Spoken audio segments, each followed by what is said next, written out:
पिछली क्लास में हमने पैच टूल पे बात की थी, जो कि स्पॉट हीलिंग ब्रश टूल के फ्लाईआउट में मौजूद है।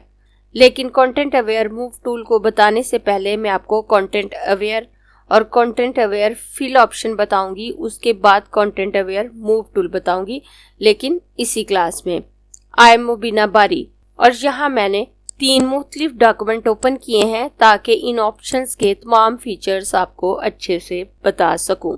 तो कंटेंट अवेयर को यूज करने से पहले हमने सिलेक्शन बनानी होती है और उसके बाद हम इस ऑप्शन को यूज कर सकते हैं। सिलेक्शन बनाने के लिए आप कोई सा भी सिलेक्शन टूल ले सकते हैं। मैं यहाँ से पॉलीगोनल लैसो टूल को सिलेक्ट करूंगी।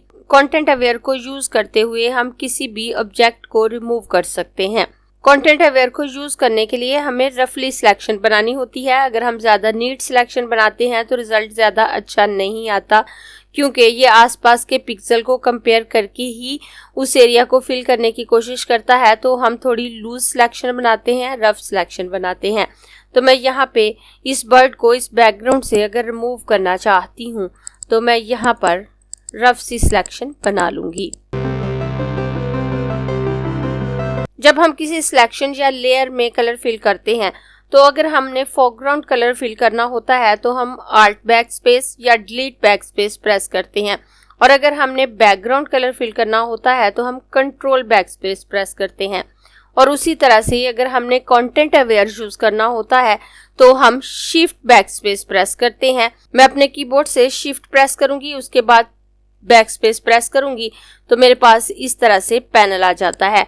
यहाँ हमारे पास काफी ऑप्शन मौजूद हैं। फोरग्राउंड कलर अगर हम यहाँ पे क्लिक करते हैं तो भी हम फोरग्राउंड कलर फिल कर सकते हैं। हम यहाँ से बैकग्राउंड कलर फिल कर सकते हैं। उसके बाद अगर हम कलर ऑप्शन पे क्लिक करते हैं तो हमारे पास कलर पिकर आ जाता है। हम यहाँ से कंटेंट अवेयर यूज कर सकते हैं, पैटर्न, हिस्ट्री। यहाँ मौजूद बकाया ऑप्शन को तो हम बाद में किसी और वीडियो में देखेंगे। आज हम जस्ट बात कर रहे हैं कंटेंट अवेयर की। अगर हम शिफ्ट बैकस्पेस प्रेस करके कंटेंट अवेयर को यूज करते हैं तो हमारे पास सेटिंग के लिए कोई ऑप्शन नहीं आते, डायरेक्ट ये ऑप्शन अप्लाई हो जाता है। तो मैं यहाँ से कंटेंट अवेयर सिलेक्ट करूंगी। उसके बाद नीचे कुछ ऑप्शन मेरे पास मौजूद हैं। तो यहाँ कलर एडॉप्टेशन का ऑप्शन है, यहाँ पे आप लाजमी चेक लगाएं। अगर चेक नहीं होगा तो ये अच्छे से कलर्स को पिक नहीं करेगा और अच्छा रिजल्ट बिल्कुल नहीं आएगा। उसके बाद नीचे मोड है, तो अगर मैं इस पे क्लिक करूँ तो यहाँ पे हमारे पास ब्लेंडिंग मोड मौजूद है। अगर हम इनमें से कोई भी ब्लेंडिंग मोड सिलेक्ट करते हैं तो जो एरिया हमने सिलेक्ट किया है ये उस ऑब्जेक्ट को रिमूव करने के लिए जिन पिक्सेल्स को उसके ऊपर फिल करेगा उस ब्लेंडिंग मोड को यूज करते हुए करेगा। अगर हम यहाँ से कोई मोड सिलेक्ट करते हैं, लेकिन नॉर्मली हम यहाँ से कोई मोड सिलेक्ट नहीं करते, हम नॉर्मल रखकर काम करते हैं अगर हमें अच्छा रिजल्ट चाहिए। उसके बाद ओपेसिटी 100% ही रखते हैं, हम इसको डाउन नहीं करते। उसके बाद नीचे प्रिजर्व ट्रांसपेरेंसी है, अगर हम इस पे चेक लगाते हैं तो जो एरिया ऊपर फिल होगा वो ट्रांसपेरेंट होगा, तो हम यहाँ पे चेक नहीं लगाते। In simple word, we don't change any setting from this panel. अब अगर मैं यहाँ से ओके करती हूँ तो आप देखें यहाँ से इसने बर्ड को रिमूव कर दिया। मैं कंट्रोल डी करके सिलेक्शन खत्म करूं तो आप देखें यहाँ से बर्ड की इमेज रिमूव हो चुकी है, हमारा बैकग्राउंड क्लियर है। मैं कंट्रोल जी करूंगी। वैसे तो बेहतर यही है कि जब आप काम कर रहे हो तो आप अपनी लेयर की कॉपी जरूर ले लें। मैंने कॉपी नहीं ली स्टार्ट में, लेकिन अब मैं इसकी कॉपी भी ले लेती हूँ ताकि अगर काम करते हुए हमारा इमेज खराब होता है तो हमारे पास उसकी एक कॉपी मौजूद रहे। और अब मैं बात करती हूँ कंटेंट अवेयर फिल की, जो कि एडिट मेन्यू में मौजूद है। तो अगर मैं एडिट मेन्यू में आती हूँ और एडिट मेन्यू में आकर यहाँ मैं कंटेंट अवेयर फिल पे क्लिक करूँ तो यहाँ हमारे पास काफी सारी सेटिंग्स आ जाती हैं। हमारी कंप्लीट वर्क स्पेस चेंज हो जाती है। अगर हमारा इमेज जूम है तो हम इसको पैन कर सकते हैं, ये जूम ऑप्शन है। अगर हम इसके किसी एरिया को जूम करके देखना चाहते हैं तो हम यहाँ से देख सकते हैं। आप देखें, मैं इसको जूम करूँ तो मैं जूम करके देख सकती हूँ, और अगर मैं यहाँ से इसको पैन करके देखना चाहूँ तो पैन करके देख सकती हूँ। मैं जूम ऑप्शन दोबारा सिलेक्ट करके अगर इसे फिट स्क्रीन करती हूँ तो ये वापस स्क्रीन में फिट हो जाता है। अगर मैं यहाँ से लैसो टूल सिलेक्ट करती हूँ तो यहाँ लैसो टूल की तमाम प्रॉपर्टीज आ जाएंगी। अगर पॉलीगोनल लैसो टूल सिलेक्ट करती हूँ तो यहाँ पॉलीगोनल लैसो टूल की तमाम प्रॉपर्टीज आ जाती हैं। और अगर मैं यहाँ से ब्रश लेती हूँ तो आप देखें मेरे पास ब्रश आ गया और यहाँ पे मुझे 3 ऑप्शन शो हो रहे हैं। ऐड टू ओवरले एरिया, अगर मैं इस एरिया में कुछ मज़ीद ऐड करना चाहती हूँ तो मैं यहाँ से ऐड कर सकती हूँ। अगर मैं किसी एरिया को रिमूव करना चाहूँ तो मैं यहाँ से रिमूव कर सकती हूँ। और जो सिलेक्शन हमने ली है, अगर हम उसमें चेंजिंग करना चाहते हैं, उसमें किसी एरिया को ऐड करना चाहते हैं या उसमें से किसी एरिया को सब्ट्रैक्ट करना चाहते हैं तो हम लैसो या पॉलीगोनल लैसो टूल को यूज़ करते हैं। लेकिन अगर हमने ओवरले एरिया में चेंजिंग करनी है तो हम ब्रश टूल को यूज़ करते हैं, क्योंकि हमारी तमाम इमेज एज ए ओवरले हमें शो नहीं हो रही होती। जस्ट उतना एरिया ओवरले में शो हो रहा होता है जितने एरिया में से पिक्सल उठाकर ये सॉफ्टवेयर सिलेक्टेड एरिया को फिल करने वाला होता है। और उसके बाद ब्रश का साइज है, आप देखें अगर मैं इस साइज को बड़ा करती हूँ तो ब्रश मज़ीद बड़ा हो गया, और अगर मैं इस साइज को यहाँ से छोटा करूँ तो मेरा ब्रश छोटा हो जाता है। उसके बाद यहाँ पे हमें प्रीव्यू नज़र आ रहा होता है कि इस सब्जेक्ट को रिमूव होने के बाद हमारे पास इस तरह से रिजल्ट आएगा। उसके बाद सैम्पलिंग ओवरले एरिया है, अगर मैं इस पे क्लिक करूं तो मेरे पास मजीद कुछ ऑप्शन आ जाते हैं। शो सैम्पलिंग एरिया, अगर इस पे से मैं चेक हटाती हूं तो आप देखें आसपास का एरिया हमें शो नहीं हो रहा होता। यहाँ पे कलर है, जो हमारे ओवरले का कलर है वो हमें ग्रीन शो हो रहा होता है। अगर हम यहाँ से चेंज करना चाहें तो कर सकते हैं, यहाँ से आप कोई भी कलर चेंज कर सकते हैं। मैं यहाँ से पिंक कलर सिलेक्ट करके इसको ओके करूँ तो अब ये ओवरले एरिया पिंक कलर में शो हो रहा है। उसके बाद इसकी ओपेसिटी हम डिक्रीज या इंक्रीज कर सकते हैं। डिफ़ॉल्ट 50% होती है, अगर मैं इसको 100% कर दूं तो ये एरिया बिल्कुल ओपेक हमें शो होगा, और अगर हम ट्रांसपेरेंसी को 0 करें तो ये एरिया बिल्कुल क्लियर नज़र आएगा। डिफ़ॉल्ट 50 होता है तो मैं 50 कर देती हूँ। उसके बाद यहाँ पे इंडिकेट है, अगर मैं इस पर क्लिक करूँ तो हमारे पास 2 ऑप्शन है, सैम्पलिंग एरिया और एक्सक्लूडेड एरिया। अगर हम यहाँ से सैम्पलिंग एरिया लेते हैं तो हमारी सिलेक्शन के बाहर वाले एरिया पे हमें ओवरले शो होता है, और अगर हम एक्सक्लूडेड एरिया लेते हैं तो जो हमारी सिलेक्शन के अंदर वाले एरिया है उस पे ओवरले शो होता है। और मैं अब यहाँ से एक्सक्लूडेड पे क्लिक करूँ तो आप देखें जब हम एक्सक्लूडेड सिलेक्ट करते हैं तो ओवरले हमारे सिलेक्टेड एरिया पे शो हो रहा होता है और रेस्ट ऑफ एरिया पे नहीं। और हम मैन्युअली डिसाइड कर सकते हैं कि सिलेक्टेड एरिया को फिल करने के लिए किस एरिया से पिक्सल लिए जाएं, और ब्रश की मदद से उस एरिया को सिलेक्ट कर सकते हैं। लेकिन सैंपल पर रहकर काम करना ज़्यादा बेटर रहता है और ज़्यादा अच्छा रिजल्ट देता है। तो मैं यहाँ से सैम्पलिंग एरिया सिलेक्ट कर दूंगी।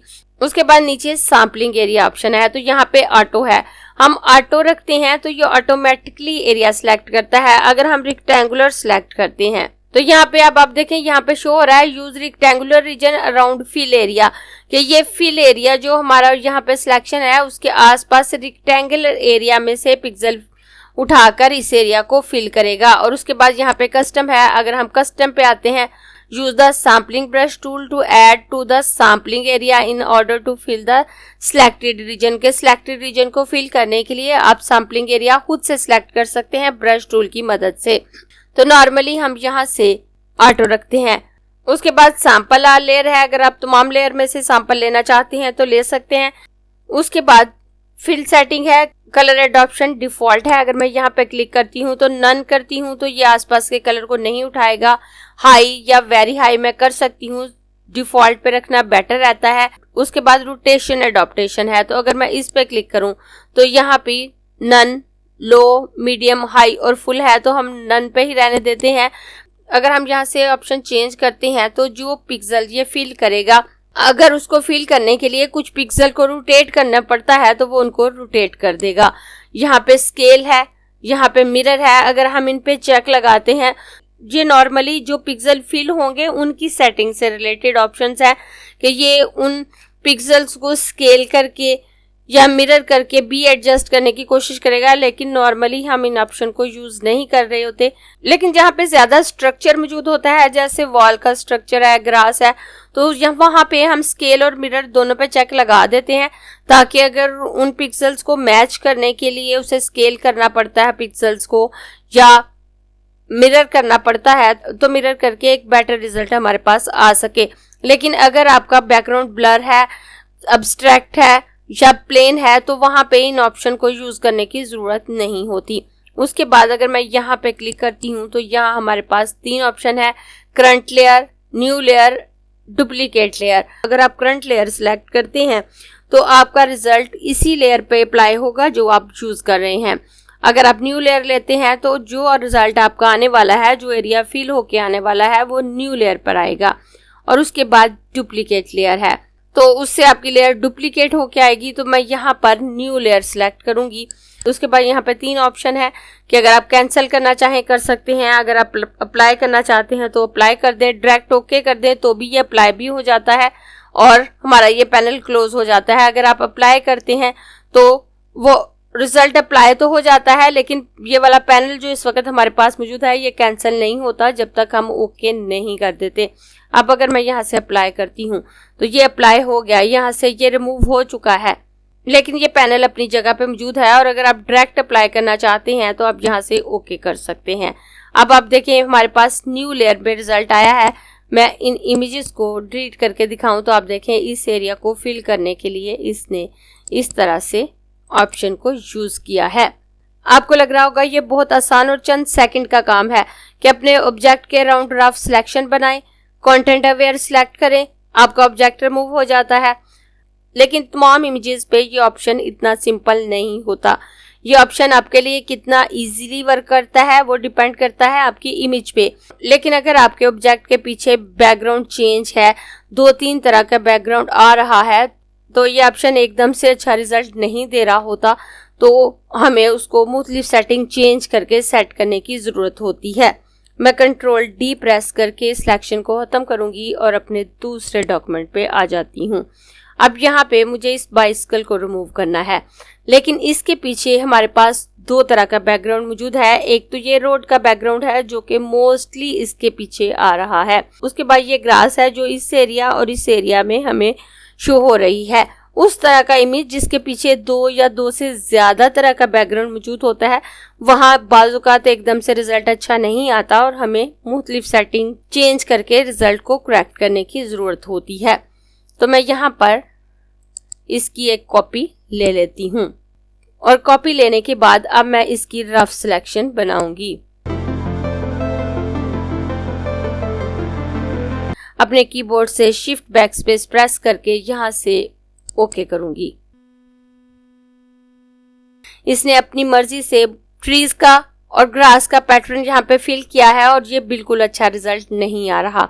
इस तरह के इमेजेस में जहाँ हमारे ऑब्जेक्ट के पीछे ज्यादा कॉम्प्लेक्स बैकग्राउंड मौजूद है या बैकग्राउंड वेरी कर रहा है, मुख्तलिफ एरिया में डिफरेंट बैकग्राउंड आ रहा है, तो जस्ट कंटेंट अवेयर बिल्कुल भी अच्छा रिजल्ट नहीं दे रहा होता, जैसे कि आपने देख लिया। मैं कंट्रोल डी प्रेस करके सिलेक्शन खत्म करूंगी और इस इमेज को यहाँ से डिलीट कर लेती हूँ और दोबारा ये जो नीचे मेरे पास इमेज थी मैं इसकी कॉपी ले लेती हूँ और उसके बाद मैं यहाँ से रफ सिलेक्शन बनाऊंगी।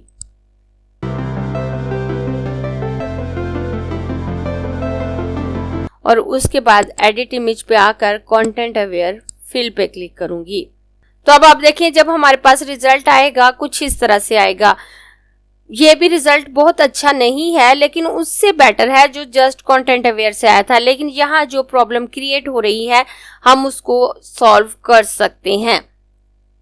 हम कैसे सॉल्व करेंगे? सॉल्व करने के लिए हम उस एरिया को रिमूव कर सकते हैं जिसे हम ऐड नहीं करना चाहते, और यहाँ आपको अच्छे से समझ भी आ जाएगी कि इन सेटिंग को हम कैसे चेंज करते हैं। अब ये ओवरले एरिया मुझे शो हो रहा है, तो यहाँ से मैं सब्ट्रैक्ट फ्रॉम ओवरले पे आकर यहाँ से उस एरिया को रिमूव करूंगी जो मुझे यहाँ पे फिल नहीं करना। तो मुझे यहाँ पे ये ट्रीज का पैटर्न ऐड नहीं करना, तो मैं यहाँ से इस ट्री के पैटर्न को रिमूव कर दूंगी। यहाँ पे हमें वो एरिया शो हो रहा होता है जहाँ से ये पिक्सेल्स उठाकर उस एरिया को फिल कर रहा होता है जिस पे हम काम कर रहे हैं। तो मैं यहाँ से इस एरिया को रिमूव कर दूंगी जो ग्रास है। तो हम यहाँ से इस सिलेक्शन को भी चेंज कर सकते हैं ताकि हम इस रोड एरिया को यहाँ पे ऐड कर सकें। तो मैं यहाँ से लेसो टूल लूंगी। लेसो टूल लेने के बाद तो मैं यहाँ से इंटरसेक्ट सिलेक्ट करके मैं कोशिश करती हूँ कि सिलेक्शन ऑब्जेक्ट के थोड़ा क्लोज हो जाए। अगर बहुत ज्यादा दूर भी रखते हैं तो भी रिजल्ट ज्यादा अच्छा नहीं आ रहा होता, तो मैं यहाँ से स्टार्ट लूंगी।